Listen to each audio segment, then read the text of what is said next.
Amale pulaida. Jadi ulu ya la aisan.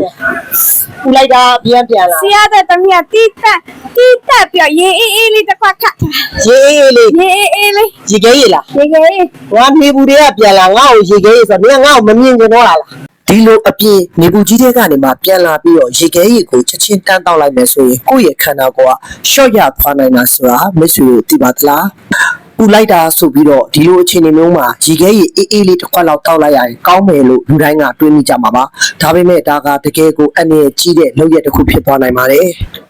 ဘာကြောင့်လဲဆိုတော့အပြင်ကအပူရှင်ကြောင့်ဆရာတို့ရဲ့ကိုယ်ခန္ဓာကအရန်ပူနေတဲ့အချိန်မှာရေခဲရေချက်ချင်းတောက်လိုက်ရင် vagus nerve လို့ခေါ်တဲ့အာရုံကြောကိုရုတ်တရက်လှုပ်ဆောင်မှုဖြစ်သွားစေနိုင်ပါတယ်။အဲ့ဒီအခါမှာနှလုံးခုန်တော့ရုတ်တရက်နှီးသွားပြီးသွေးဖိအားလုံးဝကျတတ်သွားတယ်။ရှော့ပြခြင်းကိုဖြစ်စေတဲ့ပြင်းထန်တဲ့ဆိုရင်တတိလစ်တာနှလုံးအောက်နာထိဖြစ်နိုင်လို့အပူကနေချက်ချင်းပြန်လာပြီးရေခဲရေတန်းတောက်တာမျိုးကိုလုံးဝရှောင်ကျဉ်ရပါမယ်။ဒါကြောင့်အပြင်ကနေပြန်လာခြင်းပုံမှန်အခန်းအပူချိန်ရေကိုပဲတောက်စီခြင်းပါတယ်ခန္ဓာကိုယ်အပူချိန်အေးသွားမှရေကိုတောက်ဖို့တိုက်တွန်းခြင်းပါတယ်ဒါကြောင့်နေရာစီမှာရေငတ်ပြီးဖို့နဲ့ဘေးကင်းမှုအတွက်ကိုယ့်ရဲ့အခန်းထဲမှာရှိတဲ့အပူချိန်ရေကိုသာတောက်သုံးသင့်ပါတယ်